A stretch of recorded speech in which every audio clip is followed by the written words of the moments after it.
Stugotz here. Did you know that every single episode of the Dan Le Batard Show is now on Spotify? Yes, the same app that has millions of songs now also has thousands of podcasts. On Spotify, you can listen to all your favorite shows and discover new ones. Just not too many. We get jealous very easily. To subscribe to our show, search for the Dan Le Batard Show, tap follow, and get every new episode delivered to you. Podcast on Spotify. They are streaming right now. And now. And now. And now. And now. And now. And now.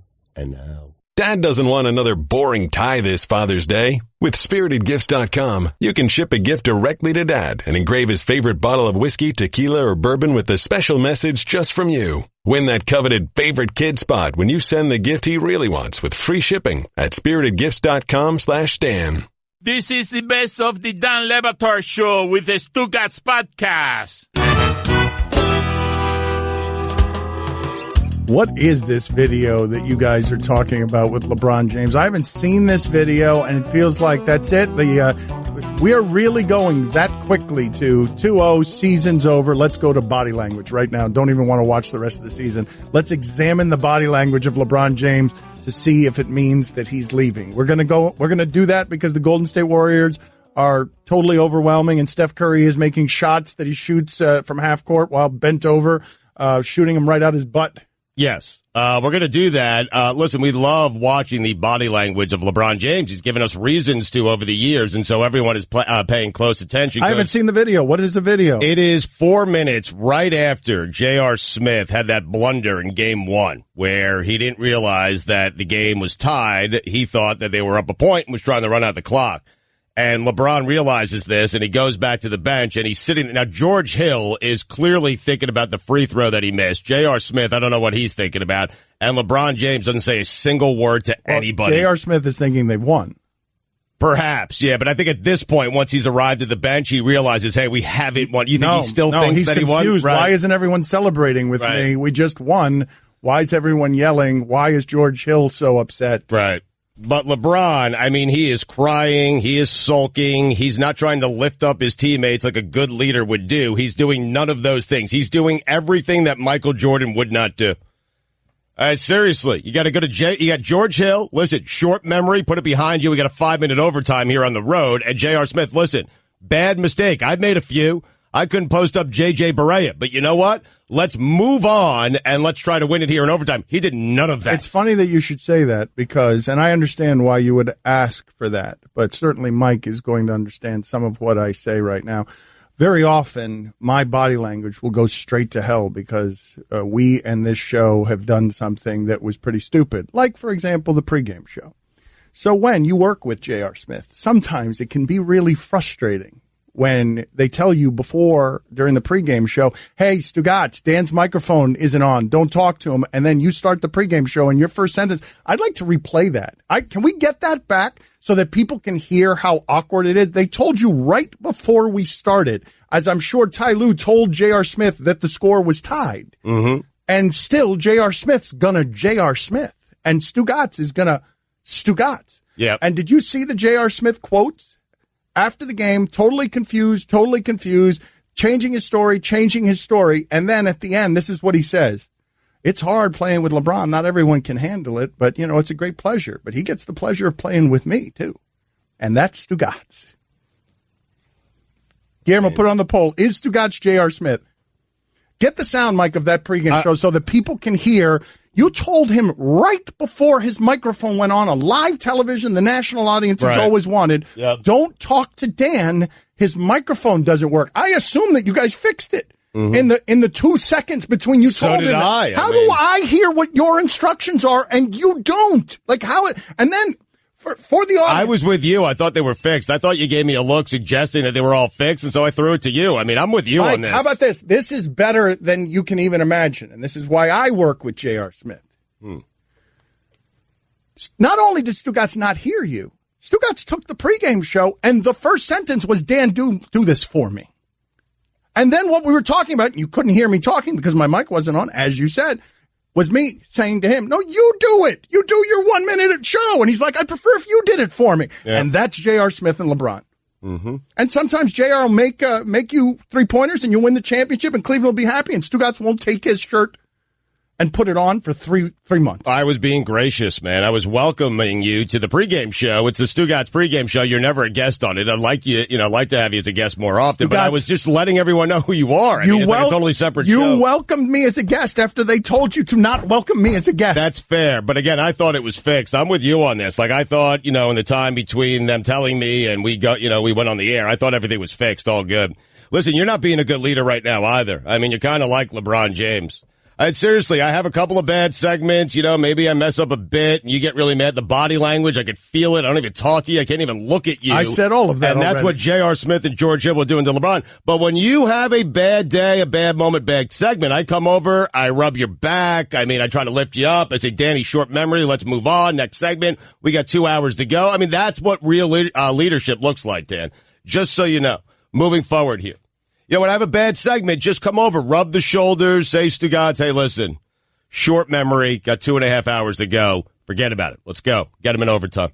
I love how you said that we were so bored with Game 2 that we're just advancing the storyline. When what's really happening here is we're not done with Game 1 just yet. I don't think I'll ever be done with Game 1. I don't want to be. Game 2 wasn't good enough for us to be done with Game 1. Guillermo, did you ever get that sound I told you of? What was the name of the player? Was it Michael Ruffin, the guy who forgot the score? Did we ever find any good announcing sound? This happened, and I remember. Do you remember this? Mo Pete caught a basketball that was thrown up in the air.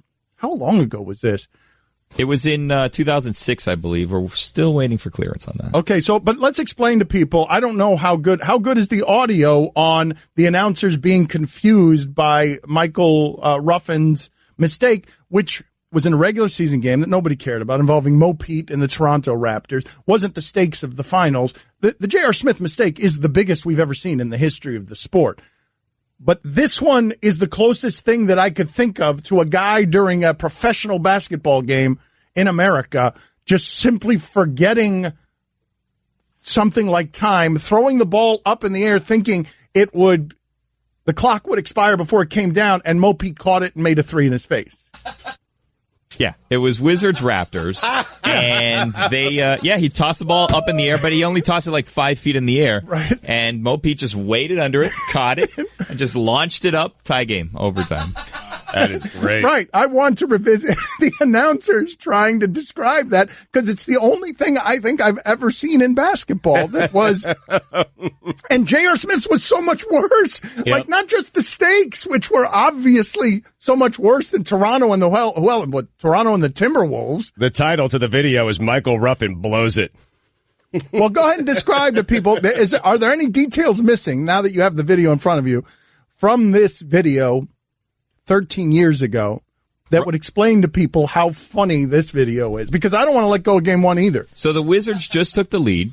And on a free throw, right? On a free throw, yeah. Yep. So then the Raptors have to inbound it. They don't have any timeouts. They're on the other side of the court. So it's what's the score? Right now it's 109-106. So it's a 3-point game. And there's no timeouts.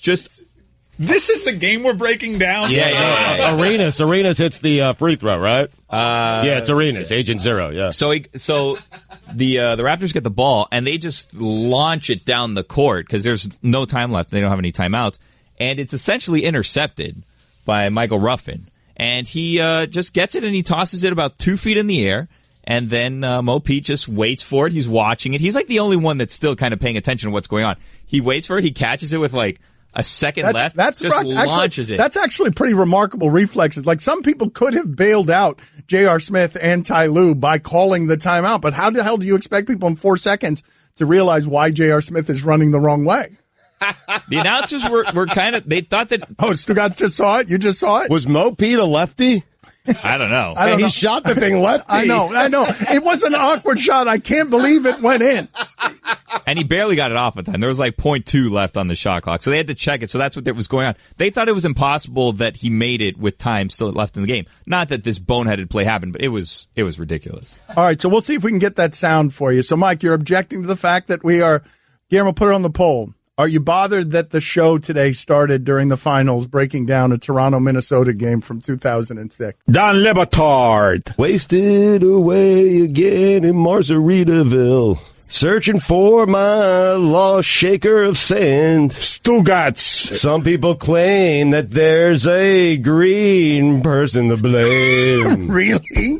But I know. I'm not Margaritaville, baby. This is the Dan Le Batard Show with the Stugotz on ESPN Radio. So Stugotz is fixated, as a lot of people are, with the body language of LeBron James at the end of Game 1. I have not seen this video he speaks of. I can imagine how Stugotz would want better leadership from everybody whenever they fail. That is a particularly hard spot for anyone to lead in when your teammate, after that game that LeBron had, right, and all you needed was your teammate to get the ball back to you. Sure. It's all you needed. He had the ball. He doesn't know the score. And I can understand why LeBron James, in that moment, as he heads into overtime against rested, because this team's going to wear him out the rest of this series. He's best in Game 1. He's older. Game 1, he's got 3 or 4 or 5 days rest. You see 51, 8, and 8. What did he look like last night? He looked lethargic. He did. By his standards. Yep. He looked like he was tired. That's a lot of miles, man, to be that close and to have your teammate play defense against you and the refs play defense against you when you took a charge. And then you're headed to overtime, and you got nothing left because you played the whole second half. Right. I can understand how that dude withdraws. You're right that it would be better for him to lead, and you're right to say 51, 8, and 8, lead more. But, man, I get it. I get why he would withdraw in that spot because he's just exhausted. He feels like he's carrying all these bums, and all he needs is one of these damn bums to remember the score. Right. It's the reaction of a man who's saying, hey, I did enough for us to win this game tonight and for us to stay in this series. Like, this could be a 6 or 7 game series. Maybe we win the series, and then that's all taken away by his own teammate. I get it. Not just one teammate. And George Hill make a free throw. Yep. Like, I understand why in that moment he would withdraw. And he'd have 4 bad minutes, and you'd lose him. And he didn't do anything in overtime because he was exhausted. But if you're tired, Dan, like if I told LeBron before the game, hey, you're going to get overtime here in Game 1, 5 minutes, okay? Go win the game. Stugotz, right? If you're tired, you try to pick those guys up. Stugotz, you're right. You're going to need those. To recognize the fact that this, and by the way, I didn't even bring this up. Why are the Cavs sorry? Could it be because the greatest player in the world didn't massage the relationship he needed to massage by making sure he kept Kyrie Irving there so he could have somebody? Another example of bad leadership. He ran off Hawk. Floor's yours. Number 1. George Hill is a perfectly good name. guy to have on the line at the end of the game. They're chanting his name. Like, how much more would you want him to lead? He could be a better leader, but this part is fascinating to me, Stugotz. It is fascinating to me. The way to be a better leader, is it Michael and Kobe? I got it. Get out of the way. Everybody. I got it. Or is it to share the platform the way he always has, bringing 3 championships? I mean, I guess it could be both. It depends, right? Like game to game, team to team. It depends on whether he wins or loses. That's when you'll criticize him. Right. Like, that's when it depends. He's a great leader when, he's doing work in Akron. But if you lose, I think he's arrived at a point where losing, I mean, no one blames him for the losing. You were just blaming him for not being a better leader. I'm blaming him for, well, that's not losing. I'm not blaming him for the loss. No, but you're blaming him for you're doing worse. You're assassinating his moral character for having human emotion. For feeling down because he went 51, 8, and 8, and George Hill couldn't make a free throw, and J.R. Smith couldn't remember the score. I think Michael Jordan goes to the bench in that spot. He lifts those guys. That's right. Yeah, he lifts the actual bench. Then he still goes out and wins it in overtime. No, he lifts the actual bench, and he scores with that. Yeah. He does benefit from this narrative. LeBron does, though. He really does. Because this is the only time in an NBA Finals loss where you're not going to pay attention to all his failures in the NBA. Well, how could he? Look at this. It's what happened when he lost the first time to the Warriors. How could he with Dellavedova? Poor guy. So this narrative is actually very good for him. So if he just adds fuel to that fire, it's actually quite beneficial for him. But you guys do understand that that's not conscious. He's not sitting there saying, I'm gone. He's just really frustrated and hurt because he did the best that he could. And J.R. Smith's computer went off.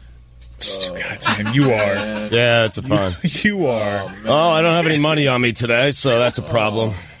You haven't checked yet. Yep. I'm foreshadowing. I don't think I have, let me check here. Nope, no money. Oh, I do have $1 here. I do. All right, now you owe $3. Oh, I found it, man. It was tucked away in a little, business card in between. I owe $1, $2, $3. What do I owe here? You owe 2 more. Okay. Well, no, actually, that's not true. You could keep those 2. You did find it. You originally lied, but then you found it yourself before anyone called you, and it's a $1. Right. Thank you, Dan. Very nice of you. Good leadership. That's right. Remember the score next time. Mm-hmm. Please remember the score. I'll try. I can't guarantee it, man. Just know your teammates. I'm just saying, don't get frustrated. I know, but know your teammates when they go 51-8-8 and they get a little frustrated because you can't remember the score. The leaders are human too. Careful with tone. Just warning you. Yeah. Thank you. That was nice. It was a warning. I could have just fined you. Right. I did not. I warned you first. You're so kind. I remember the score. Yes, you're such a generous and kind teammate. Guillermo, how are we getting Lewis Brinson into the Major League All-Star game? Oh, so glad you asked. So we have a strained relationship with the Marlins for whatever reason. I don't want to say name names, point fingers, whatever the reason is. We don't have the best relationship with the Miami Marlins. And the All-Star game, is a great time. It was down here last year. So fun. Oh, yeah. And voting's just open for the All-Star game.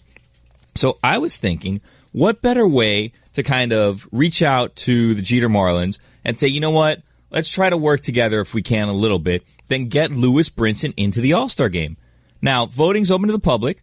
I think you can vote 5 times a day, and we just want to get behind this guy. Good story, local guy, kind of the face of the team a little bit. So what do the Washington guys have to do for us to put this on the screen and to get our community of loyalists to get Lewis Brinson in the All-Star game in the name of harmony, of peace, of keeping good spirits between ourselves and sports, and in order to the fan can have a voice here. Yeah, the fan can have a voice. And we're national pastime. Sometimes baseball gets forgotten as a sport, and we here are giving them a national platform. Let's get this guy, local kid, into the All-Star game, face of the Marlins.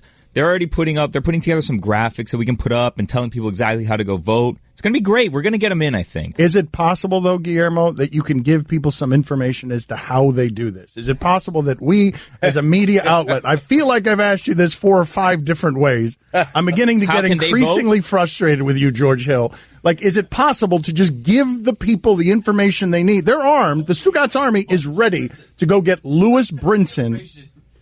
The Stugotz Army is ready to go get Lewis Brinson into the All-Star game. In the All-Star game. Thank you. See, that's help. Thank you. So go to MLB.com. You were like Kevin Love last night. You're giving me a little bit of help. Go to MLB.com and you'll see a thing where you can vote for the game, and then just scroll down to the outfielders and click Lewis Brinson, and then you can click all your other favorites, whatever. It doesn't matter. Just make sure, vote Lewis Brinson. Don't bother looking at his stats. Doesn't matter. Just vote for Lewis Brinson. Get him into the All-Star game. A vote for Lewis Brinson is a vote for loving sports. Exactly. Is there a hashtag way that we can do this? I know in the NBA there is. There was a hashtag, but I can't find what they did with it. They seem to have removed that. It was something, it wasn't the best, to be honest with you. It should be hashtag Bryn Diesel, but they're not going with Bryn Diesel for whatever reason. It was like Sweet Lou or something like that. He's batting 160. No. No, again, what are you doing? What are you doing? The stats don't matter. Now you care about stats? Now you care about stats. Yeah. MLB.com, vote for Lewis Brinson. I mean, if they're just wondering why he went without that hashtag, that's why. That's all I'm saying, man. Bad team and I owe money. His advanced sabermetrics are much better than 168, though. This is about love and loving sports. This is not about numbers. Numbers don't matter. Stats are for losers. Like, this is about love. This is about harmony. Vote Lewis Brinson for the All-Star game. Washington, get it on the screen. However you can get it on the screen, scrolling across the screen on ESPN Ooze, where we are getting Lewis Brinson into the Major League Baseball All-Star game. Don Le Batard. Let's go. I'm tired of this. The three of them bashing Pat Riley. I mean, LeBron James hadn't won a single thing until Pat Riley was running the organization that he played for. Stugotz. And then Pat Riley was running the organization that he played for. And what happened? 4 straight final appearances, 2 NBA championships, should have been a 3rd NBA championship, but LeBron was terrified to post up J.J. Barea in that first season. Hey, what did he do to Wade? Do you not know how a jack-in-the-box works? This is the Dan Le Batard Show with the Stugotz on ESPN Radio. ESPN Radio is presented by Progressive Insurance. Guest on the Dan Le Batard Show appear via the Shell Pennzoil Performance Line. Get triple action protection from Optimal Engine Performance with Shell V-Power Nitro Plus Premium Gasoline.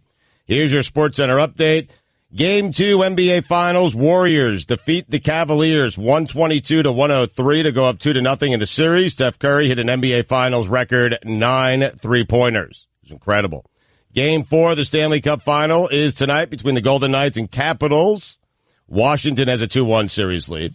And finally, in an interview with Rolling Stone, Bobby Brown took major exception to Kanye West licensing the photo of Whitney Houston's drug-infested bathroom for Pusha T's Daytona album cover, saying, quote, "That's really disgusting that he would do that.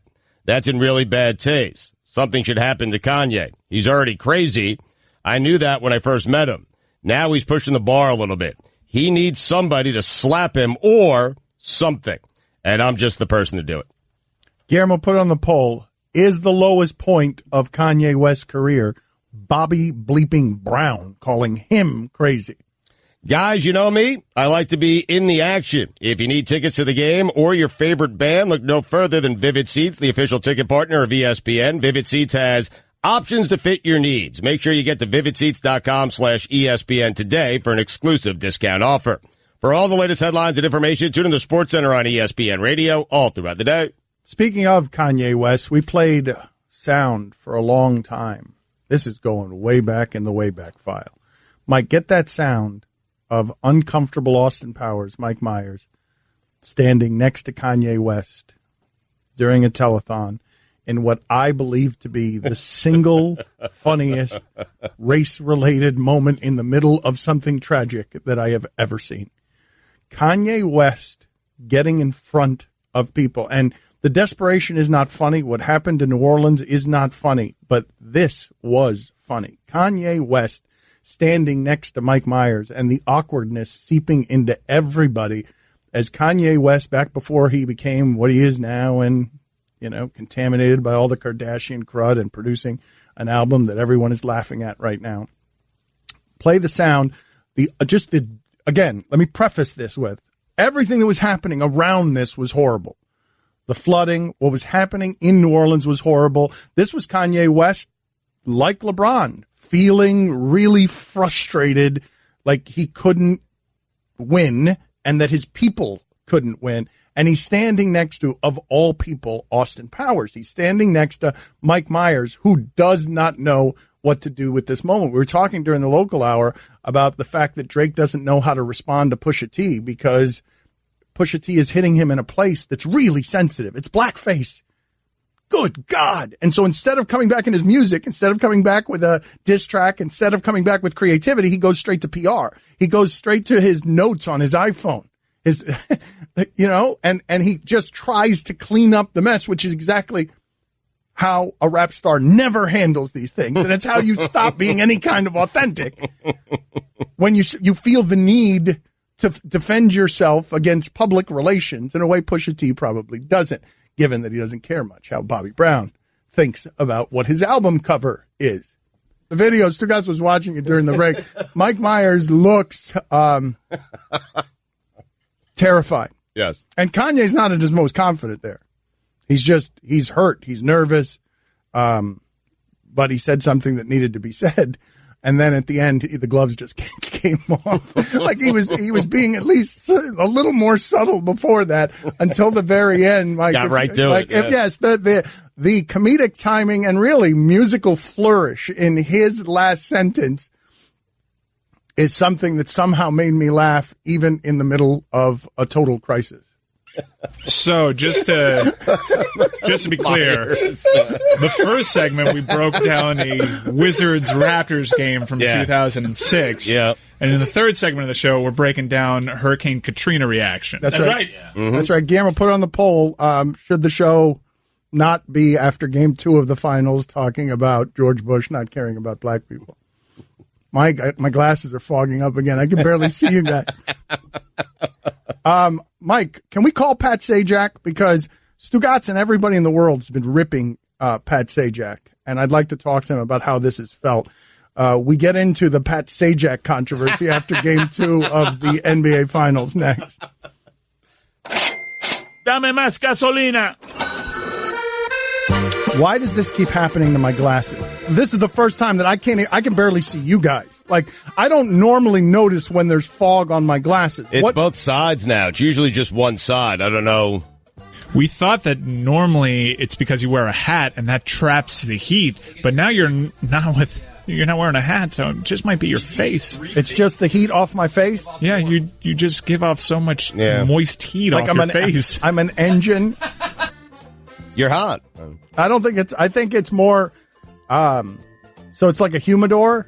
Like it's humidity. It's not the heat, it's the humidity. Maybe, yeah. In my face. There's so much sweat coming off that forehead. Yeah. It could be the carbs. We have 3 fathers who work on this show. I know for a fact that what they want for Father's Day is plenty of alcohol. I know that. Because that having a kids thing is hard. Mm-hmm.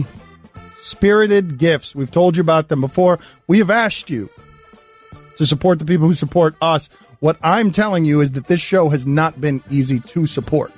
So, the only way it gets supported by people is if you support the people who support us. Stugotz, tell them how to support here. Yep, it's a local Miami business, and Dan is right. Support the people that support this show, and Spirited Gifts is doing just that. I've used them before. I absolutely love them. Mike is holding up one of the glasses that they gave us. I mean, it's great. It's got the Dan Le Batard Show with Stugotz logo right there on the glass. It is. They gave me a bottle with my face on it. It is fantastic. You know what I love about this? What? It's sandblasted into the glass. Yes. No cheap printing here. Nope. Mike, you and I have sat with a lot of clients, right? A lot of advertisers. I can safely say that we were probably as impressed with this particular client than any client we ever sat with. So, I mean, listen, creative. They have a great product. It's something different. It's a gift of alcohol. And I've been using it to make up with some people that I've wronged in the past, which is just about everyone. Roy got some. Billy got some. But I think of all the people that I've heard are double-crossed over the years, I don't think I've done anything worse than what I did to Allison Turner. I fired you when I was your boss a long time ago. Because of this, we have a love-hate relationship. I love you, you hate me. I finally realized how wrong I was. And for that, I'm sending you a spirited gift. Allison, expect a spirited gift in the mail this week. Father's Day is coming up fast. Get your shopping done by visiting SpiritedGifts.com to get Dad the gift he really wants and needs. It's the gift of alcohol. Visit SpiritedGifts.com/Dan for our Father's Day offer, which includes free shipping and free gift wrapping with all purchases. Guys, you're going to love it. Order by June 8th and get free gift wrapping and free shipping only at SpiritedGifts.com/Dan. Don't forget, you can hear more of my sons Dan and Stu weekdays starting at 10 Eastern on ESPN Radio and ESPN News. Next, you're holding up the line, ma'am. What did you say? You're next in line for the water slide, ma'am. Feet forward and enjoy the ride. Okay, dearie, this does look fun. Whee! You melted me. I've melted. The Wicked Witch of the West on a water slide? Surprising. What's not surprising? How much you could save by switching to Geico. See what you've done. Oh! Geico. 15 minutes could save you 15% or more. Dan Le Batard. Stugotz lies so much, and he doesn't take inventory of his lies, that even when he's telling the truth, we don't believe him on anything. What's wrong, Stugotz? What are you objecting to? I mean, listen, I've done this to myself, so I'm frustrated at myself. I'm not going to lash out elsewhere because I understand why everyone would think that I was the one who did this. But I am sitting here telling you guys that I did not do it. Stugotz. You absolutely took a bite out of a piece of pizza and put it back with the rest of the pizza. It was me. This is the Dan Le Batard Show with the Stugotz on ESPN Radio. We get to Stugotz's weekend observations in a second, but not just Al Roker today. Allison, Stugotz had a couple of good ideas during the break. Pat Sajak is someone we're going to get. Let's go after Michael Ruffin. I want to examine how he feels. Yeah, I feel like 12 years later he might be able to talk about it. In 2006, he threw a basketball up in the air thinking that it would make the clock expire for the game up 3, and it came down and Mo Pete hit a jumper in his face. So I want to talk to him about that. Let's see if we can find him. If not by the end of the show today, by the end of the week. I mean, it's topical, right? He can relate to what J.R. Smith did, kind of, right? Not really, but that's okay. We're going to do it anyway. Good. We have one clip of the 3 that's been cleared so far. This is from 590 The Fan. 3-point difference. Parker way up court. Knocks away. Michael Ruffin has it. Throws it up in the air. Mo Pete has it. Launches a 3. Good! Peterson got it! He got it at the buzzer! Unbelievable! Unbelievable! Unbelievable! Did it beat the clock? It did. It did, yes, forever. And we want to examine it with Michael Ruffin at some point. He threw the ball up in the air thinking the game would expire while the ball was up in the air, and it did not. Again, Mo Pete didn't get it high enough. That's correct. Mo Pete had a jumper in his face. Time now for Stugotz's weekend observations. It is time for Stugotz to share his game notes. No one in the media will tell you what happened better than my boy Stu. Weekend observations brought to you by Vivid Seats. When's the last time you were at the game or concert? Go to vividseats.com/ESPN today for your exclusive discount offer. Vivid Seats, the official ticket partner of ESPN. Dan, the NBA Finals still haven't begun. Shaun Livingston has the greatest mid-range game in the history of the NBA. Steph Curry is a circus act. Congratulations to Kevin Durant, 2 wins away from becoming the first guy since Hakeem Olajuwon to not win back-to-back championships in my personal record book. Are we really giving Steve Kerr credit for making a defensive adjustment that gets the ball out of LeBron's hands and forces his teammates to beat you? That's real next-level stuff. It just dawned on me. Basketball for our show will never get better or more interesting than it did with 4 seconds to go in Game 1. J.R. Smith ruined basketball. So is Kevin Durant. It took 4 trips to the finals, but congratulations to Steph Curry for finally having a finals appearance worthy of a 2-time MVP. Steph Curry saying, breaking the single-game record for threes in an NBA Finals game is pretty cool, is so Steph. Got an email over the weekend promoting healthy ice cream. What's next? Healthy hot dogs? The only good ice cream is ice cream that makes you pay for it the next day. Put that on the poll, Guillermo. Is the only good ice cream. It is. Yeah, I think that's a great point. I've yet to see a 2020 promo that wasn't promoting an explosive 2020 special. Every week, explosions. 183 and 190. Why are we still interviewing Jason Kidd for NBA coaching jobs? Dry fit technology. Amazing. Mariners, plus 17. Astros, plus 122. Same record. Baseball. Michael Crabtree said he doesn't have a choice but to lead the Ravens wide receivers. Couple of things here. 1, Michael, you do have a choice. 2, name another Raven wide receiver. I dare you. Yeah. 3, Michael Crabtree is a Raven? Guillermo, put it on the poll. Can you name a Raven wide receiver? Did you know Crabtree was a Raven? I did not. I mean, it's amazing. Gronk confirmed he'll stop having sex to attend Pat's minicamp. Johnny Manziel, gunslinger. I'm telling you, a Tiger win is coming, and it might be in 2 weeks at the U.S. Open. It also might not be. If anyone cares, there seems to be pretty good evidence that Peyton Manning took steroids. Calvin Johnson, what happened there?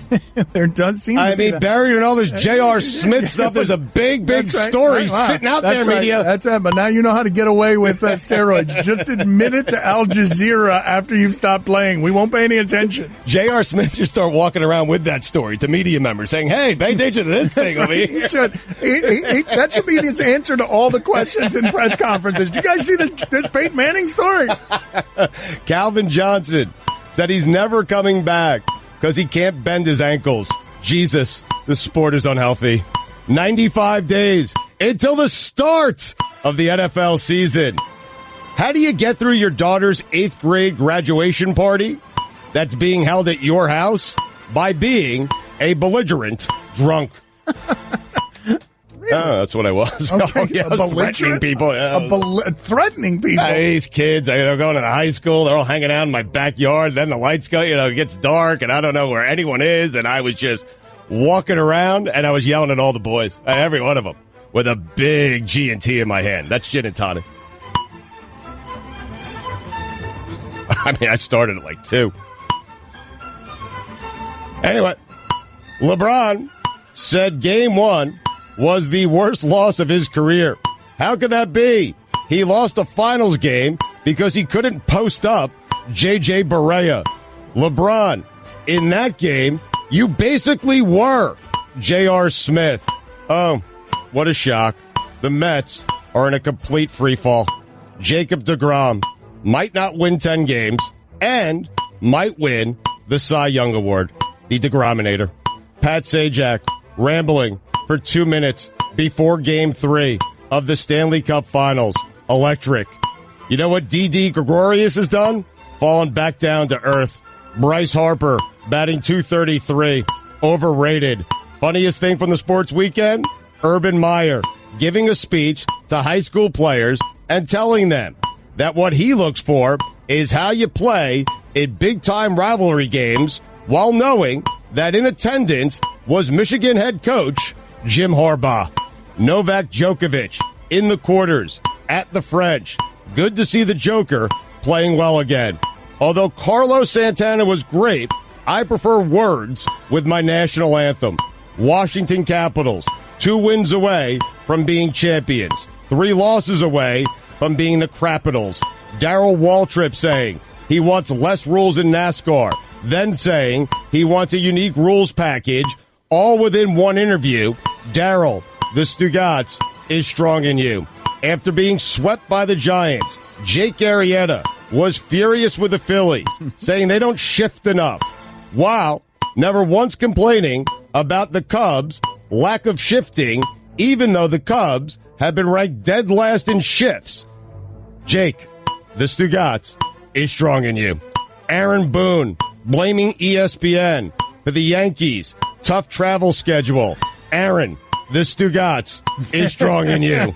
Steve Schwartz, the Bronx principal, accused of playing the ponies and tweeting about his bets during the school day.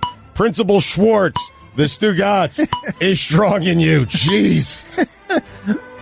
Guy who is not a cop, who gives you a judgmental stare for going the wrong way in a parking lot. Go bleep yourself. And when you're done doing that, go to hell. And when you're done getting there, do me a favor. Make sure you say hello to Art Briles for me. Dan, those are the weekend observations. Guillermo, put it on the poll, please. Do you prefer words with your national anthem? Oh, yeah. Ka-ching. I want to hear it. Time for some ads. I mean, the one time or the times you wouldn't do that is when someone is so fluent in an instrument that you just want to hear. I didn't want to hear him sing. Listen, I said he was great. I said he did a good job. I just prefer words, Understood. That's me. That's why it's on the poll. It might not just be you. Don Batard. You want to make something smart really dumb? I give you Stugotz. Stugotz. You love sandwiches, huh? This is the Dan Le Batard Show with the Stugotz on ESPN Radio. Texter writes, and I'm torn. On one hand, I like Pablo and Bomani too, but on the other, you claim this show will be great, but you also think Desus and Mero are funny. Well, here's the best part. They've got all Desus and Mero's producers. So if you don't like that, you're going to like this even less. Oh. Because they have they just took Desus and Mero's producers. That show at High Noon has their production staff, and it's going to be great. Speaking of great, Al Roker, people like him. People find him. I'd say people love him. People love him. Excuse me. I'm sorry. I was offensive. I blasphemed. And we've talked to him before, and we love talking to him. And Stugotz just told you, new book, Ruthless Tide, is available now. But Al, I've got so many questions for you because you've got so many interests outside of just weather. Like, I didn't learn until recently, and thank you for joining us, that you love game shows, that you're a giant game show guy. I do. I mean, one of my all-time favorite game shows, Family Feud, and I actually a few years ago got to host Celebrity Family Feud on NBC. It was like a dream come true. Survey says, boom, Oh, what would you, if I gave you your choice of jobs in the world, though, because you didn't you start as a cartoonist? Like, what would be the one job? I didn't start. I mean, I wanted to be. I was an amateur cartoonist. I wanted to be an animator. I don't know. I think. I mean, look, I'm pretty happy with what I've got now. I mean, I never thought that I would be doing all this, and the reason why I guess I would stick with the job I've got now is that it lets me do all these other things. I mean, the fact of the matter is, nobody would care whether I wrote a book or not if I wasn't Al Roker on the Today Show. Well, what is the thing like that has come your way? Excuse me for interrupting you. What is the thing that has come your way, the perk like that, where you've been like, man, this is unbelievably cool that I get to parlay my knowledge of weather into this? Well, sometimes there's this intersection of your interests. And again, as I mentioned, being a cartoon fan, comic strip fan, I got to interview Charles Schulz twice. The creator of Peanuts. Once for the 50th anniversary of Peanuts, and then, sadly, he was, suffering from colon cancer, and asked if I would do his last interview. And it was just a tremendous honor. I mean, I got to meet Rosa Parks, for God's sake. I mean, the things I've gotten to do because of this gig, really are all like bucket list kind of things. Why would Charles Schulz want you to do his very last interview while he's dying? Well, I don't know. We kind of had this connection when we met for the 50th anniversary. I mean, I just was a huge fan of his work, and we both were. I think we're both, in a sense, entertainers, if you will, but both extremely shy. We just, I guess I kind of spoke his language. Hold on a second. Al Roker with us. New book, Ruthless Tide, available now. Extremely shy, Al. Yeah, I know I am. Anybody, if you know me, my friend, look, I love going out and talking to the people in the plaza and all that. But like all the big, like Hollywood parties, things like that, I don't really go to, or if I do, it's because my wife wants me to. And I just, kind of like keep looking at my watch. Can we go now? Is it okay? A lot of times it's like, I got to leave because I got to get up early tomorrow. And my wife stays at the party and I go home. Because I'm very nervous. I'm very shy. You still get up at 3:00 in the morning? Is that something that you still do? 3:30.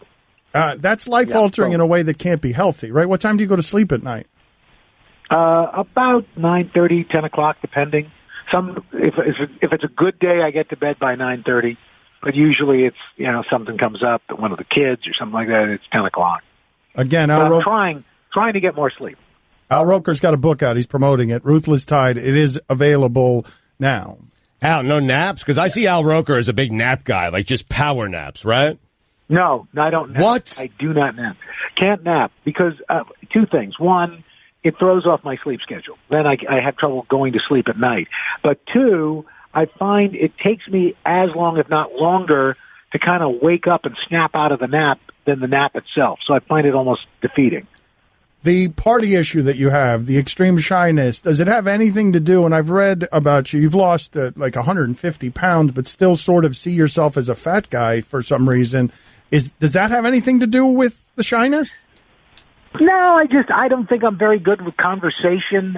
A lot of these parties you go to, at least here, or you go to cover some award ceremony, all these people are big stars, and it's like, what am I doing here? I'm from Queens. I'm a kid from Queens. Why am I here? I enjoy it. I mean, I like going to it. I like doing the red carpet stuff. When they say, would you like to come into the Vanity Fair party? Well, I know I should, but I'm kind of like, okay, hi, how are you? I'm Al Roker. Nice to meet you. You don't know who I am, so. Do you?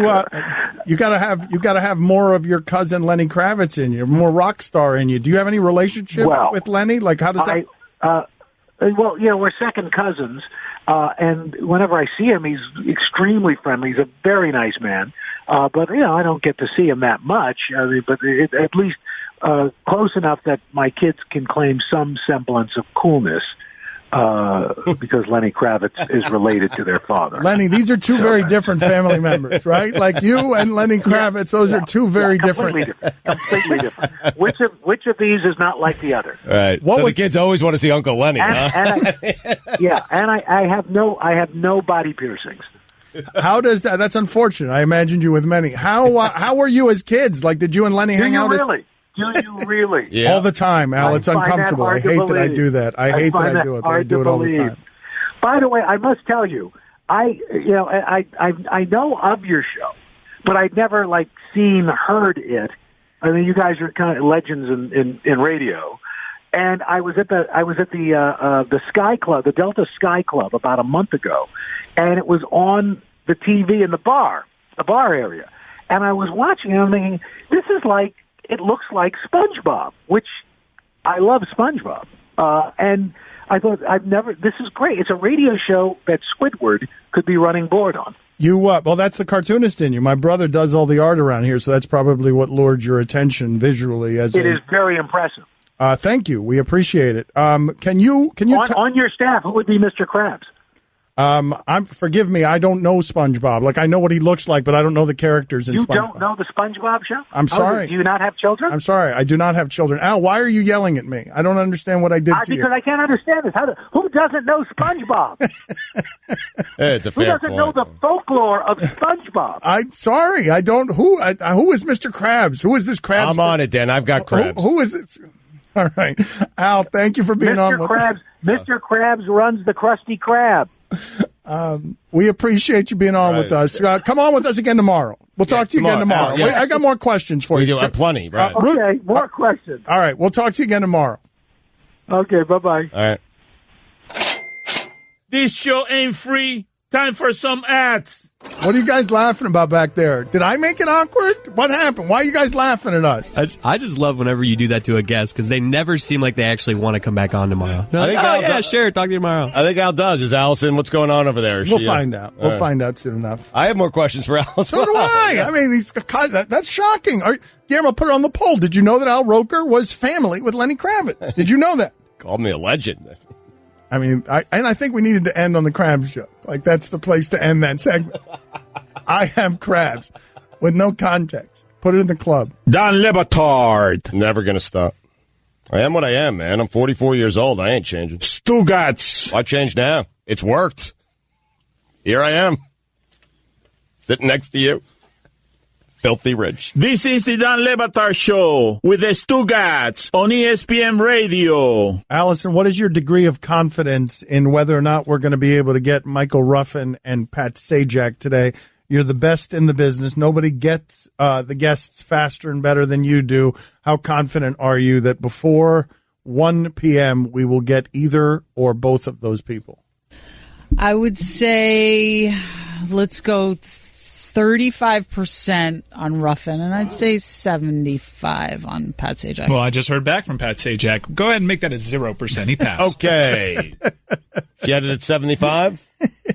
All right. Dream big. Hold on a second. I'm going to have to call him during the break and yell at him. He's probably scarred and running from the controversy. Be a man. Come on, Sajak. He did give his best, though. Wow. I don't want his best. I want his best on air. It's a tough time for Pat. I did say that you asked, which I thought would help our chances, too. But should I just call him on air? Should I just call him right now? No. I don't think it'll help matters, really. Considering he just declined. No, don't do that. All right, well, we'll see what happens. Hold on a second. This nice little thing going with Sajak. I'm going to call him. No, don't do that. You guys don't think I should do it on air? Maybe it'll be maximum embarrassing. No, you certainly should not do it on air. No, absolutely. But you'd only hear me. You'd only hear my portion your only of it. part, okay. Well, if you feel like it. How about I FaceTime him? Yeah, do that. Yeah, sure. Oh, yeah. Yeah, whatever. There's no telling you no, huh? I mean, you FaceTime him, and then, I don't know, how does that work? Is he on speaker if you're FaceTiming? I usually have the speakerphone, and then all of a sudden you're hearing Pat Sajak. Well, I guess there is telling him no. It's the whole listening part. Yeah, you tell me no plenty. Michael Ruffin, I love that happened that quickly. 35% on Mike Ruffin. I'm more confident on Sajak. Sajak declined, 0%. Well, that means a no on Ruffin then, right? I don't know. I don't know how to do any of this math. You can't blame Allison. She thought Pat Sajak liked the show. Yeah, so did I. I thought Pat Sajak liked me. This would be a safe space for him as he addresses this terrible controversy. Why is he passing? Is he busy? Did he say why? He said, well, that was part of the excuse. It's been a crazy busy week. And he also mentioned that he's going away for a little bit, too. So, wow, it's that bad, huh? What, Guillermo? I mean, he's 71. Like, it's not like, at that age, I'm not going to be up and around talking to people at hockey games. I'm not going to be doing anything. If I make it to 71, it'll be a miracle, to be honest with you. I'm thinking like 60s, mid-60s if I'm lucky. Right. I'm going to get something. I'm just telling you right now, I'm going to get something. That's terrible, man. Billy's always doing this. For some reason, he thinks he's going to go in like his mid-50s. Mm-hmm. I'm not healthy. I don't eat healthy. I don't do anything healthy. Like, if I get to 71, I'm going to be really happy. But I'm going to tell you what I'm not going to be doing at 71. Standing in the middle of a hockey rink announcing players. That's not going to happen. Right. I'm not going to be walking around. Yes, you are. Would you sign up for 71 right now? Like, would you sign up for that? If I told you won't live a day longer than 71, would you take it right now? If I wouldn't live a day longer than 71, you'll have perfect health to the day you're 71, and then you'll just fall, you'll die in your sleep. So I'll die happily? I won't suffer at all? Yes. Yeah, I would. Why wouldn't I take that? I mean, because it's young. No, I'm not going to get there. You know how cold it is that it's 71? I mean, if I'm past Sajak right after I get that ice, cup of soup, he was only wearing like a thin-looking sweater. That's crazy. I didn't see his footwear, but I'm sure he wasn't wearing the proper footwear to be walking around on ice. I bet he was on a carpet or whatever, but still. It's cold in hockey. Have you been to a hockey game, Dan? It's cold in there. Yes, I've been to hockey games. Also, I know he's bi-coastal, but 4 years ago, I saw you supporting the L.A. Kings. Pick a side. All right, wait a minute. How does he fly from coast to coast like that? It's a great point by Mike. It seems like whatever team is in any championship round, Pat Sajak is a fan of that team. You're right, Mike. I'm calling him right now. That's true. Yeah, to hell with it. Kings, Capitals. I would roll the dice. I'm not going 71. He looks great at 71. I'm not taking 71. 71's way too young. No. What do you guys think you're going to live to? Well, I'd sign up for like 80 right now. Yeah, mid-80s. 85. Mid-80s. Yeah, I was hoping to move to Okinawa. Oh, yeah, they live till they're 100 there. I don't want to live to 100. What kind of quality of life is that? Seems fine. There's plenty of 100-year-olds that have great qualities of life. As long as you're around other 100-year-old people, I think you're all right. Okinawa seems to be the place to go. The retirement home. People over 100. Guillermo, put it on the poll. I am FaceTiming him right now. Put it on the poll, though, Guillermo. He's not answering. Put it on the poll. Would you take... I'm going to put it. Would you take 71 right now?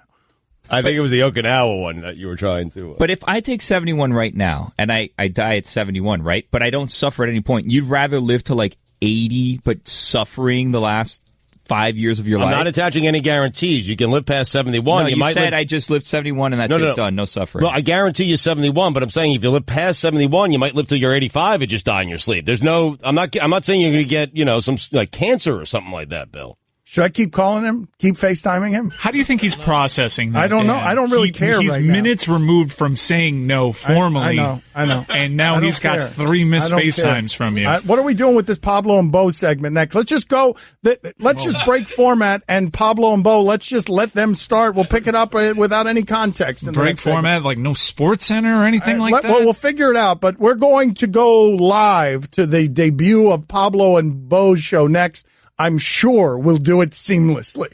Catch more of the Dan Le Batard Show with the Stugotz, 10 to 1 Eastern on ESPN Radio and ESPN News.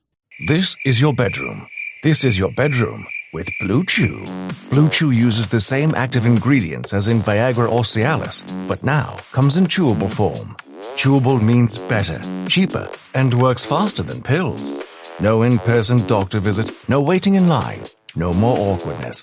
100% online at BlueChew.com, where your first order is free. Just pay $5 shipping. Use promo code DAN at BlueChew.com and restart the party. Dan Le Batard. Texter writes in, does ESPN brass listen to this show? They can't. Stugotz. How could this possibly continue in a prime spot for this long?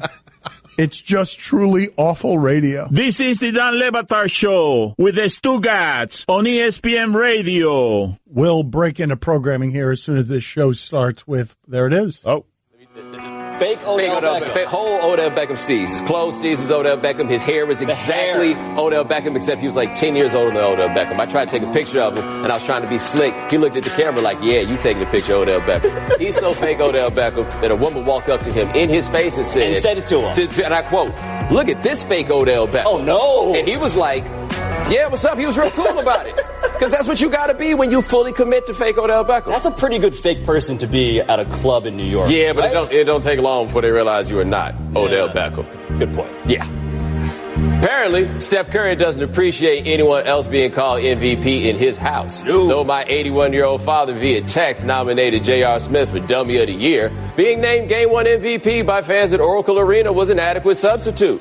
But Steph looked like a real MVP, like the 2016 Steph, going for 33, 7, and 8 with a finals record 9 threes. As a team, the Warriors couldn't miss. A reminder that the Cavs don't guard so much and that the Warriors are at their best when Steph is in control. So let's get started with this. When the Cavs have to face this Steph Curry, they got no chance. Am I wrong here? No, you're not. And the knock on Oracle from my friends in the Bay is that Oracle doesn't really get down like it used to. You know, like every night, Bomani Jones, I don't know if you know this, every night used to be Filipino Heritage Night in the Bay Area.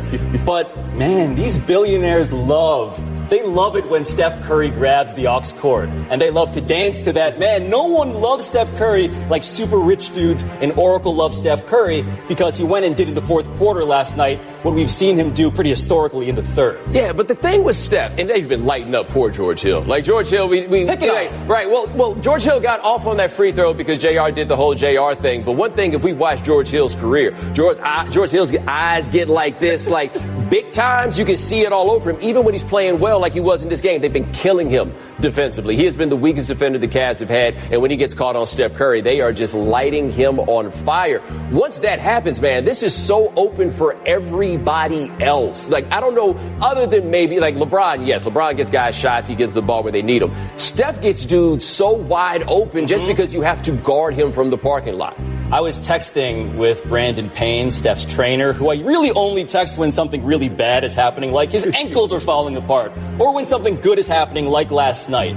And he used a word that I think is a pejorative for many other shooters, which is Steph is a rhythm shooter, right? Steph is a rhythm shooter, but his rhythm is unlike any others. Brandon used the term patiently aggressive.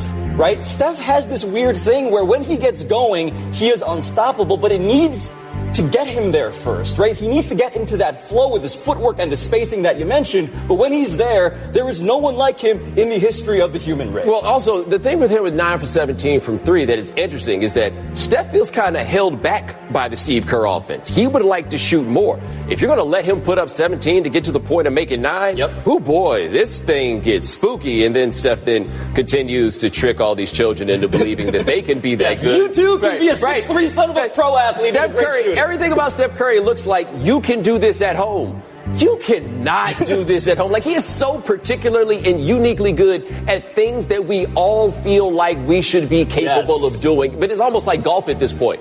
I mean, why can't I make this putt? It's just right there. And you know what's interesting also is Kevin Durant watching a guy like Steph Curry on the night that KD is the most efficient KD and realizing, these billionaires still don't love me like that. And you might work best as number 2 in these parts. That is also fair. But I understand that every MVP debate is designed to self-destruct. I understand this because I did high school debate. I kind of did. And high school debate taught me at least 2 things. 1, puberty is hard. And 2, if 2 people can't agree on the basic definition of a word like valuable, the ensuing argument will be pointless. But I am not here to argue anymore, Bomani. I am here to offer a warning. If LeBron James is not the most valuable player in the NBA Finals, words are meaningless. LeBron is showing us that he is most valuable under any conceivable definition of the term. And he should win the award even if the Cavs get swept. Way to come out the box, taking it just a little bit too far. That's the take America should come to expect. The first part I totally related to is I did high school debate and all of that stuff, and I roll with your idea of valuable because LeBron, the argument of terms, all of that stuff. But you're not the MVP if you get swept. You're just not the MVP if you get swept. Now, you can get some theoretical argument. It's like the swing vote theory, right? Your vote only matters if it tips this whole thing over, right? He's the best player there is. This is a very Wilt Chamberlain sort of argument if we get down to the bottom of it, because you look at so much of what he does, and you cannot take away from the greatness of it. However, I've been brainwashed just like everybody else into the sports definition of valuable. And what is your value if you lose? It is not your fault that you lost. It's just hard to make you the MVP. But not to the point of like 2015 Andre Iguodala Finals MVP or Kawhi Leonard Finals MVP that year. But what if LeBron James has games like he had in Game 1 where it's 51-8-8 and they lose, right? Yeah. Like that's the problem, is that LeBron James, I feel like we have an opportunity here to do something that everybody in sports talks about, but no one ever has an actionable plan to execute, which is, how do we actually punish the Warriors for stacking the deck like they have? And to me, the only way to do it is by seizing on this award, which is, by the way, voted on by how many people? 11 people? 11 of our peers? I'm going for these swing votes, man. This is achievable. Like, LeBron James, you could argue, right? You mentioned when Iguodala won it. Iguodala won it because he held LeBron to like 35 plus and a triple-double, right? And Kevin Durant won it last year while LeBron James became the first person in NBA Finals history to actually average a straight-up triple-double. He is proving that he deserves this award based on the merits right now. I get you. It's just hard to make that argument after Steph Curry probably had a better game yesterday. Whole thing, that's a tricky little Jerry West. Yes, tricky little jingle board you put together there, and I snatched that thing. So the Cavs are down 2-0, which isn't terribly surprising. But being competitive 7 of the 8 quarters played in Oakland, having a real chance to win Game 1, and not falling apart after JR's Nick Anderson moment, hey, man, it could have gone way worse. Yeah, moral victory is a minor league, but look on the court. Look in the box score. Look out for your favorite fledgling television show. I'm serious. These first 2 games should be encouraging for Cleveland. The Cavs absolutely can win this series. I do think they can, and it goes back to what I've been talking about for a while now with the Warriors, Pablo. After a while, these things get wobbly. These runs get wobbly. They're the same team. It's kind of how your favorite artist could put out a bad album, right? They're still the same person they happen to be, but these things get a little bit shaky. Did the Warriors really look that great in these games to make you feel like this is on the way to a sweep? I don't feel like that at all. We are so reactionary as sports fans, as sports consumers, and I know that because at least I am reactionary, because it does feel like we totally forgot what just happened in the Western Conference Finals. This team got pushed to 7 by a team that no one thought should have done as much to them. And we also just forgot kind of what happened in Game 1 of this series, where LeBron James made this all very complicated. So if the argument at bottom that you are making is LeBron has played the Warriors, the Cavs, I should say, have played the Warriors 3 times, and the Cavs have won 1 of them after being down 2-0, I don't think we should write off the Cavs based on that evidence alone. Well, also, let's evaluate what Game 2 was. Like, if you wanted to make a very simple sort of thing that happened there, the Warriors made everything. The Cavs made nothing, right? And that game was competitive going into the end of the third quarter. It was. It was a 10-point game, but the part, I guess, that's encouraging for you if you're Cleveland, the Warriors have been obliterating people in the third quarters. It's almost become cliche to talk about it, but you looked at it when in the second quarter and the Cavs are getting that down to about 5, and then the lead stretched out even further, and you're like, oh, well, the third quarter's coming up next. The Cavs managed to weather that third quarter. They've weathered a lot of things that other teams have gotten knocked out by. Let's see how Game 3 goes. It is disheartening, though, when JaVale McGee is 6 for 6 from the field and scores 12 points. But I think they were like a 0 plus minus for the time. Yeah, right. The net effect, but still, the emotional effect was profoundly negative for the Cavs. But the most compelling video from these last 2 days, it wasn't even aired on the TV broadcast. There is one specific clip I saw while semi-consciously scrolling through NBA Twitter on my couch after midnight. And I don't know if you've seen it out there in America already, but I don't really care. Because Game 2 was cool and all, but this here is a rare window onto LeBron James after JR'd more than JR ever JR'd in Game 1. So Howie, please, can we roll this video that I want to present to the people? Okay. This is how it starts, and here is the huddle. LeBron James is inquiring the timeout situation. Ty Lue is informing him they had a timeout, and that is LeBron James reckoning with his existence. Yo. Dude, the thing about it is, if you watch that whole clip, JR hits the bench. Nobody's talking to JR. And to be fair, nobody's talking to anybody. No. Everyone is just, what is there to say? Because nobody wants to hear that's all right. Because it's not all right. It is the opposite of all right. So you got James Posey over there behind the bench, David Jones. None of those guys, they're not saying a single word. And then at the end of it, James Posey's like, all right, man, let's get into it. Let's get into it. Because you realize, oh, wow, there is more of the game. How the hell did this just happen? The new character in this play is Ty Lue. Because there have been whispers around the Cavs all year about how much LeBron did or didn't love Ty Lue. And Bo, I have a question for you. Does this look like this man loves Ty Lue? Here's the thing, though. I don't blame anybody for not calling a timeout. LeBron was in a position to call a timeout. It looked like he may have tried. But why I don't blame anybody for not calling a timeout? How long would it take you to realize under any circumstance that J.R. Smith wasn't thinking about shooting? When is the time ever before this that you saw J.R. Smith and he wasn't thinking about shooting? J.R.'s got the ball and he's open. Your assumption is that he is going to shoot. Just all of it, though, with LeBron, just like this. So we actually, are you serious? Oh, man. As terrible as this was, it's one of the most boneheaded plays it's ever been. We're all here for the jokes. Like, I feel like the beauty of social media in 2018 is that we have taken these things that the sports media otherwise. How long should we go with this, Mike?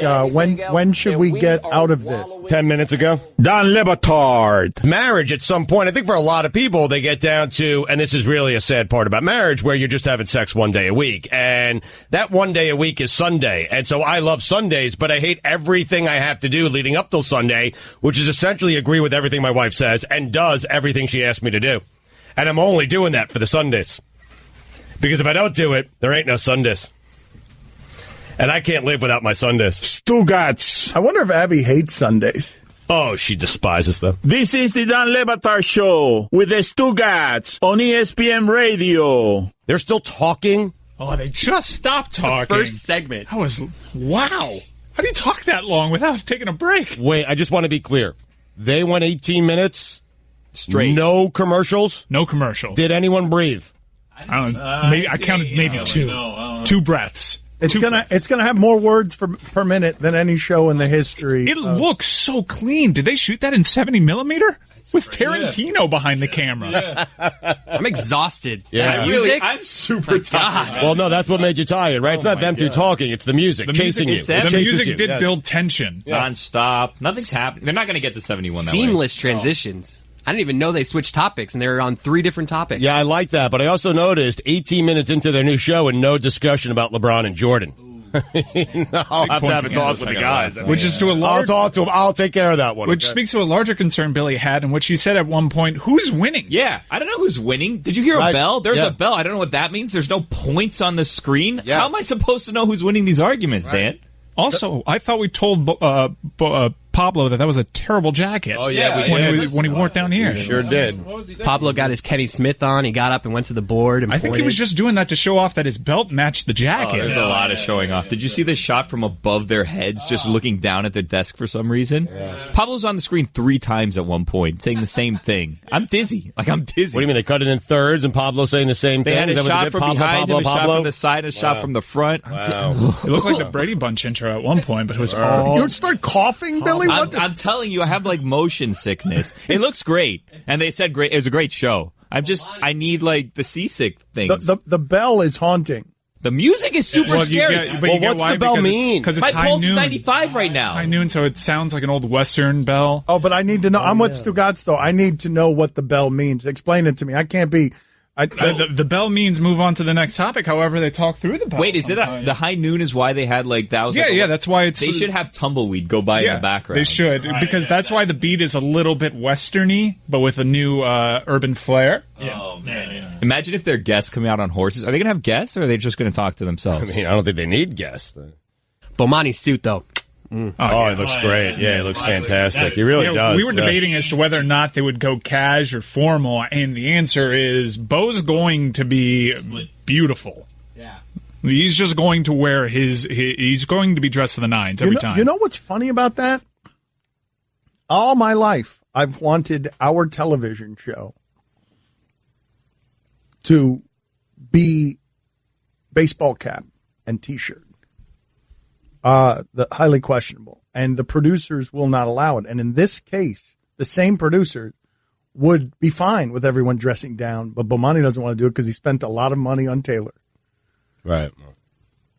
I've gotten used to the scroll. So, like, Eric created the scroll and now killed the scroll for this show. There's no scroll. I don't know what's coming up. I don't know what's happened. I don't know what's going on. There was something happening. There was a scroll there. There was a scroll there. Can we talk about how fresh that open was, though? It seems as though they've just been sitting at this table the whole morning, and it just joined in mid-conversation, and there was a graphic open around what was going on. It went to widescreen, and I love that the panels are white. Man, that looks so cool. Big table, though, right? Really big table. Really spread out, right, on that table. It's a big table, big set, right? Did you see the overhead shot? I feel like the set might be swallowing Bomani and Pablo a little bit. That's all I'm saying. It's very big, yeah. If you looked at the overhead shot, all the desk is in the front. They're not using that desk. In between them, there's about 6 inches of wood. They were like almost touching each other in the face when they were going like this. You see how close they were to touching each other like this? They're very close to each other. It's actually a very inefficient desk. It really is. Who would order a desk like that? Where do you put your paperweight? High Noon is going to be on television every day on ESPN from noon to 1 o'clock. What are you laughing about now? Just we got to dress up the desk. I mean, Billy's right. Well, this is what I want this show's goal to be, okay? Because we like being anti-establishment from within the establishment. It's a lot of fun. We're a spoof of sports radio. We're a spoof of sports television. We're a spoof of fandom and media hysteria. We already break into programming when Stephen A. Smith gets agitated on First Take. Mm-hmm. On Wednesday night, we're doing something where we're just going to be watching the NBA Finals, and you're going to be able to watch it with us. And we just spent the last 10 minutes watching Bomani and Pablo. What I would like to do is get to the point where we can watch these things and have it be our entire job. Where we're watching, they're paying us to watch other ESPN programming. I want to get to the point where we don't even have to be here.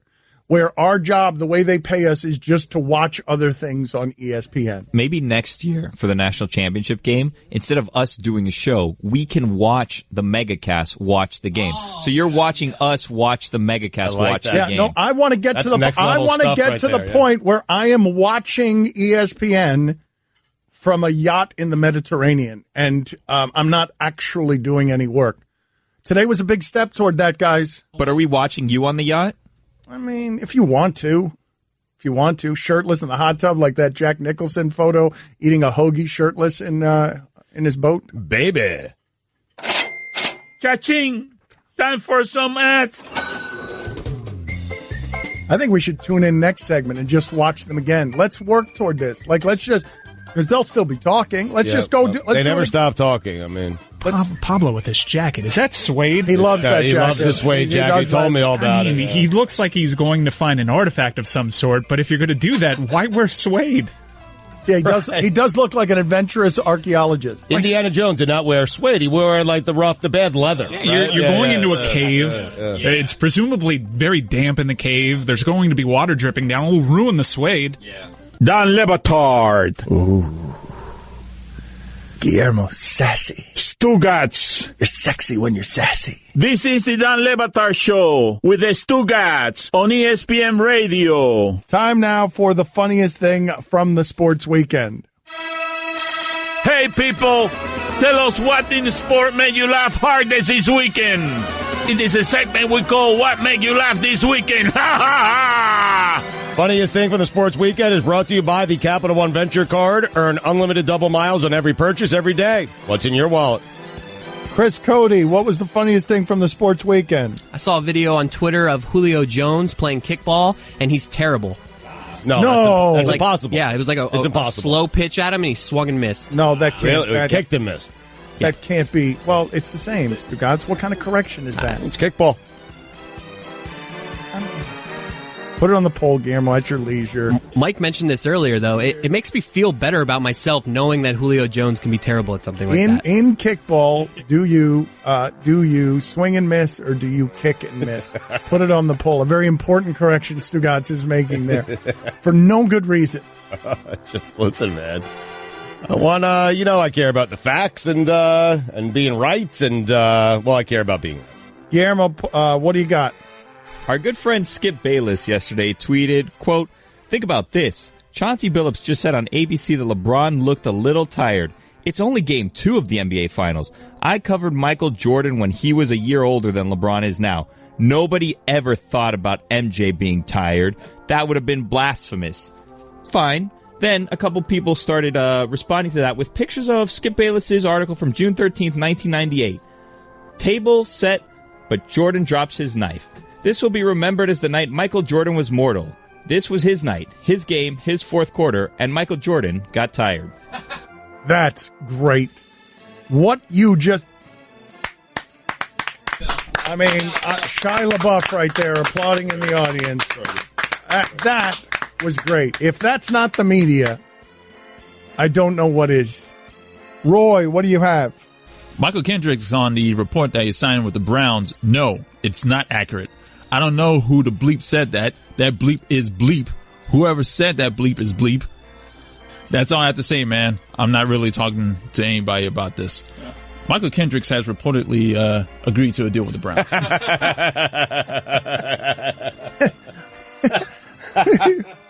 Okay. Mike, what do you have? It sounds like we might make a second round around the room here. It sounds like we've got a lot of funny stuff to choose from. Mike, what's the funniest thing from the sports weekend? Before last season, Hugh Jackson promised that they would be better than one win, and if not, he would jump in Lake Erie. Well, he finally made good after the weather got better and jumped into Lake Erie with a bunch of other people. However, when Hugh Jackson jumped into the water, what came out weren't his pants. They were below his butt, revealing to the world his A, yet another L, for Hugh Jackson. Wow. I mean, the Browns have been showing Hugh Jackson's all the entire time he's been there. Let's do another round. I'm going to go to second funniest thing from the sports weekend. Stugotz, what is the funniest thing for you from the sports weekend? The Cubs striking out 24 times and still beating the New York Mets 6-1. Wait a minute, what? The Cubs striking out 24 times and still beating the Mets by 6 runs. Well, that's crazy. So 24 of the 27 outs were strikeouts? Now, 1 extras, but they struck out 24 times, and they still beat the Mets. Okay, all right. Well, that makes a little more sense. I didn't want to throw that in. 14 innings? I'm going to go with Mark Jackson's Easter suit. Let's go back around the room again. Yeah, there's enough here. Chris Cody, what is the second funniest thing from the sports weekend? J.R. Smith getting MVP chance at the free throw line at Oracle. They gave him a standing ovation when he was introduced with the starting lineup. We should have won snake draft order. That's funny. That's always funny. Gets the best one. That was pretty good. Billy, what was the second funniest thing from the sports weekend? The second race of the Detroit Grand Prix was delayed Sunday when a GM exec crashed the pace car into the wall. Was Trey Wingo in that car? Hal Wingo was in that car? I mean, he's never at work. He was in the car in front of it. Oh, wow. How fast was Hal Wingo going? Roy, what was the second funniest thing from the sports weekend? Tiger Woods' hair. Thank you, Roy. Excellent work as always. Mike, what was the second funniest thing from the sports weekend? I'm going to go the stare down between Steph Curry and Kendrick Perkins. That was great. It's great, yeah. Kendrick Perkins, the way he was sitting in that seat is how I imagine Stugotz at home when he's eating Cheetos and ice cream with his hand in his underwear. Yeah. Kendrick Perkins just had his feet out. Nobody sits like that. And then his feet get near Steph Curry's feet, and Steph Curry's got bad ankles. And then Kendrick Perkins does the only thing he knows how to do, like a mascot. He stands up and his face can't change. So he's scowling because that's all he does. What do you have, Stugotz? The Mets offense. As of yesterday, their NL offensive rankings, 13th in runs scored, 10th in average, 10th in home runs, 11th in OPS. What happened to them? You said they were good. They were. That was the beginning of the year. Remember that big? I think it was a 5-0 start. Oh, were they good? What do you do now that you can't blame it on Matt Harvey? I can't, but it's an ebb right now, and we all know about the ebbs and flows. A flow is right around the corner, Dan, when you're ebbing. A UFC fighter, Jared Brooks, he body slammed and it was a Jose Torres, and did it creatively. Had him picked up and had him over his shoulder and back, and then went backwards to body slam him and knocked himself out. It's otherwise known as the Canadian Destroyer, Dan. It's a move made popular in the indie circuit by Petey Williams. There was all sorts of Alan Thicke in there, man. Why was Alan Thicke? Why was Alan the late Thicke's Alan apparently Thicke? a wrestling fan. Okay, do you want to? Anytime I talk hold wrestling. on a second. Hold on. Let's back away. Let's all back away, and you deliver the third funniest thing from the sports weekend as the fake Alan Thicke, if you don't mind. Alan Thicke, the late Alan Thicke, a friend of the show. He would come on. He would be super cheesy. He would be slathered in cheese. And Mike Ryan, over the years, developed a fake Alan Thicke that makes an appearance every once in a while as an homage to our good friend of the show, Alan Thicke, who we ultimately get blamed for killing. The third favorite, funniest thing from the sports weekend, according to the fake Alan Thicke, is... UFC fighter Jared Brooks knocked himself out when he was taken to school by Jose Torres, who pulled the Canadian Destroyer out of his bleep. Yeah, look at him when he does. Yeah, his face droops. He looks a little bit sedated. No funny drinks that you're having? Where are you, fake Alan Thicke? Where are you? Right now I'm at Casa, Florida, enjoying a lovely daiquiri on this beautiful summer morning. In heaven, by the way. Casa, Florida, in heaven. Otherwise, you have to say hi to our Bryles for me. Cha-ching! Time for some ads. Going to update the polls in a second. What are you laughing about? His Alan Thicke just makes me laugh. But the face he gets, it's like, you know when Caliendo's in here and it's hard to look at him because he gets like he does a Berman. Yeah, he looks looks like Chris Berman. Yeah, he looks like Al Pacino. He looks like Robert De Niro. It's weird. Mike does not look like the late Alan Thicke. He just looks like somebody whose face has been sedated by dog tranquilizer. Alan Thicke was very handsome. It's not tranquilizers, it's a mint julep. And it's delicious. You can listen to the Dan Le Batard Show with the Stugotz 10 to 1 Eastern on ESPN Radio, and you can watch on ESPN News.